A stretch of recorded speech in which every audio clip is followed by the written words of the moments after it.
பெரியசாமி தாத்தா ஊர்லயே பெரிய பண்ணையாரு. ஆனா அவருக்கு வாரிசு இல்ல. தூரத்து சொந்தக்காரங்களான முத்துவும் கண்ணனும் அவர் கூடயே தான் வளர்ந்தாங்க. முத்து எப்படியாவது அவரோட சொத்தை வாங்கணும்னு பட்டுப்படாமலும் அவரை கவனிக்கிற மாதிரி நடிப்பான். தாத்தா, நீங்க ஏன் இன்னும் பழைய கட்டில படுத்துக்கிறீங்க? டவுன்ல இருந்து பஞ்சுமெத்தை வர சொல்லவா? உங்க கால் வலி பறந்து போயிடும். மெத்த எதுக்கு முத்து? தாத்தாவுக்கு திண்ணை காத்து தான் பிடிக்கும். தாத்தா, உங்களுக்கு பிடிச்ச கொள்ளு ரசம் வச்சிருக்கேன், குடிச்சிட்டு தூங்குங்க. கண்ணன் தாத்தாவை ரொம்ப நல்லா கவனிப்பான். தாத்தா, டவுன்ல நல்ல டாக்டரா பார்த்து அப்பாயின்மெண்ட் வாங்கிட்டு வர. உங்களுக்கு காலு வலி பரவாயில்லையா? பரவாயில்லப்பா, மருந்து மட்டும் தீந்து போச்சு அப்படின்னு சொல்லிட்டு இருந்தாரு. தாத்தா, நான் போய் டவுன்ல உங்களுக்கு மருந்து வாங்கிட்டு வரேன். என்ன தாத்தா, இன்னைக்கு வெயில் பின்னி எடுக்குது போல. அந்த 50 ஏக்கர் தென்னந்தோப்புல களை எடுக்க ஆளுங்களைச்சு வர சொல்லிட்டேன். நீங்க ஒன்னும் கவலைப்படாதீங்க, நான் போயிட்டு பாத்துக்கிறேன். நீங்க போயிட்டு ரெஸ்ட் எடுங்க. இப்படி 2 பேருமே மாத்தி மாத்தி பண்ணையார கவனிச்சிட்டு இருந்தாங்க. 2 பேரும் அன்பா இருக்கிற மாதிரி தான் தெரியுது. ஆனா உள்ளுக்குள்ள சொத்து ஆசை யாருக்கு இருக்குன்னு தெரியலையே அப்படின்னு யோசிச்சுட்டே இருந்தாரு. அப்போ மதனும் அருணும் அங்க வந்தாங்க. வாங்க தம்பிங்களா, வயசாகி போச்சு. 100 ஏக்கர் நிலம் இருக்கு. இந்த முத்துவும் கண்ணனும் என்னவோ தேனி மாதிரி என்னையே சுற்றிக்கிட்டே இருக்காங்க. ஒருத்தன் தோப்பை கவனிக்கிறான், ஒருத்தன் என்ன கவனிக்கிறான். ஆனால் என் காலத்துக்கு அப்புறம் இந்த சொத்து எல்லாத்தையும் யார் நேர்மையாக காப்பாற்றுவான்னு தெரியலையே. இவங்க 2 பேரில் யார் உண்மையானவன்னு எனக்கு தெரியல. நீங்கள் தான் ஒரு வழி சொல்லணும். தாத்தா, நீங்கள் கவலைப்படாதீங்க. யார் மனசில் என்ன இருக்குன்னு சீக்கிரமே வெளியே கொண்டு வந்துடலாம். அடுத்த நாளே அருண் விதை இருக்கிற 2 சின்ன பைய முத்துக்கிட்டையும் அருண்கிட்டையும் கொடுத்தான்.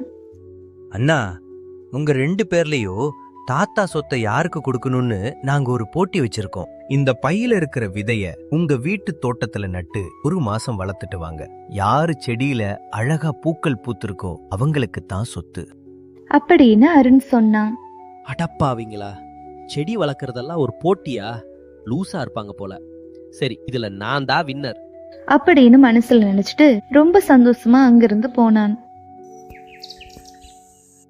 அடுத்த நாள் இருந்து முத்துவும் கண்ணனும் ஒரு தொட்டியில விதைய போட்டு டெய்லியும் அதுக்கு தண்ணி ஊத்திட்டு வந்தாங்க. 1 வாரம் ஆச்சு, 10 நாள் ஆச்சு. ஆனா அதுல இருந்து ஒரு முளைக்கூட வரல. என்னடா இது, ஒரு புல்லு கூட வளர மாட்டேங்குது. கண்ணனோட செடி மொத்தம் வளர்ந்துட்டா சொத்து அவனுக்கு போயிடுமே.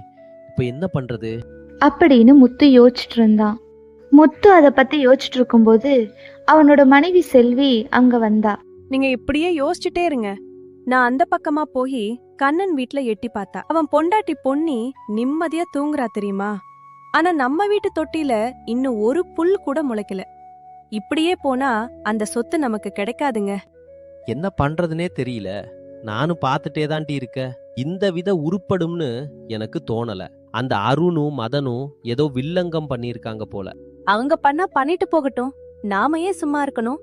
நாளைக்கு சந்தைக்கு போய் இதே மாதிரி இருக்கிற சீக்கிரமா செடி வளர மாதிரி ஒரு நல்ல விதைய வாங்கிட்டு வந்துடுங்க. அவங்களுக்கு தெரியவா போது? அப்புறம் பாருங்க இந்த ஊரே நம்மள பார்த்து எப்படி பேசுதுன்னு.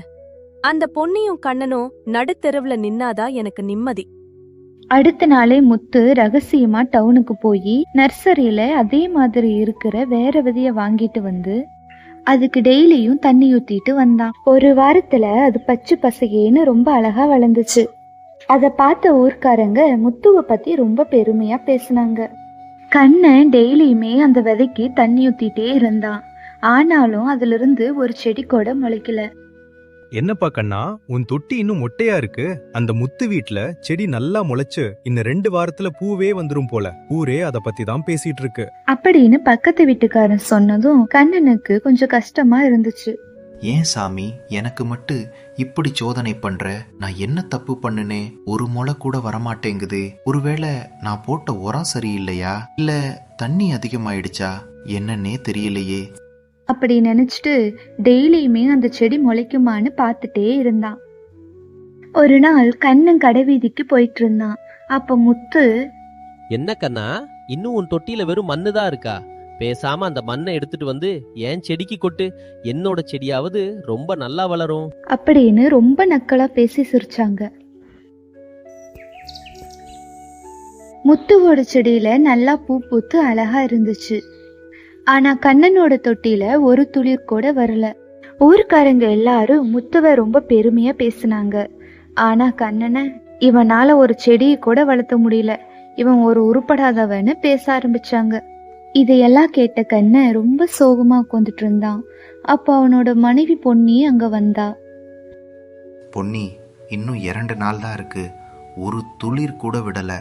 ஊர்ல எல்லாருமே முத்துவை ரொம்ப ஒசத்தி பேசுறாங்க, என்ன ஏளனமா பேசுறாங்க. தாத்தா முன்னாடி போய் நான் எப்படி நிக்கிறதுனே தெரியல. ஏங்க, அதுக்காக ஏன் வருத்தப்படுறீங்க?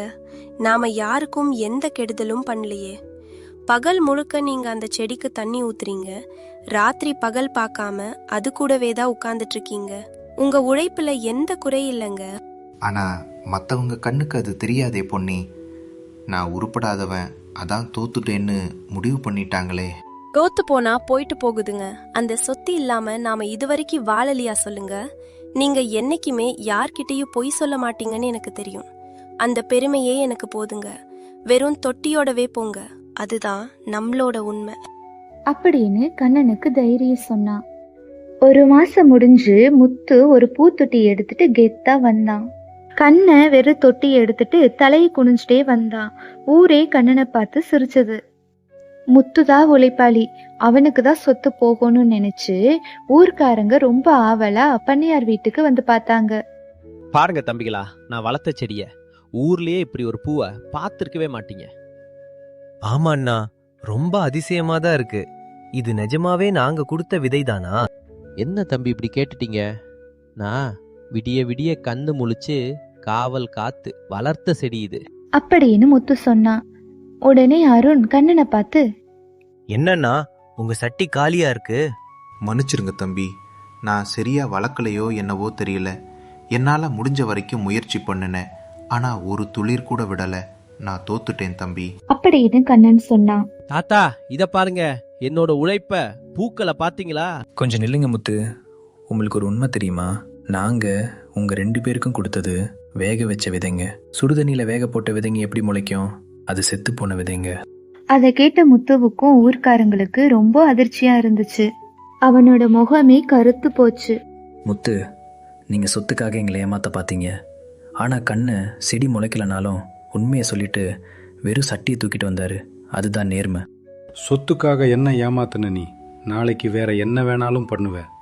எனக்கு திறமையான வாரிசு வேண்டாம், நேர்மையான வாரிசு தான் வேணும் அப்படின்னு முத்துவை பார்த்து பண்ணையார் சொன்னாரு. முத்துவும் தாத்தா கிட்ட மன்னிப்பு கேட்டுட்டு அங்கிருந்து போயிட்டான். கண்ணா, உன்னோட இந்த நேர்மை தான் என் சொத்தை விட பெருசு. பொய் சொல்லி ஜெயிக்கிறவன் இந்த மண்ணை காப்பாற்ற மாட்டான். இன்னையிலிருந்து இந்த சொத்தும் இந்த மண்ணும் உனக்குத்தான் சொந்தம் அப்படின்னு தாத்தா கண்ணனை பார்த்து சொன்னாரு. கண்ணனுக்கு ரொம்ப சந்தோஷமா இருந்துச்சு. தாத்தா அருணையும் மதனையும் ரொம்ப பாராட்டினாரு.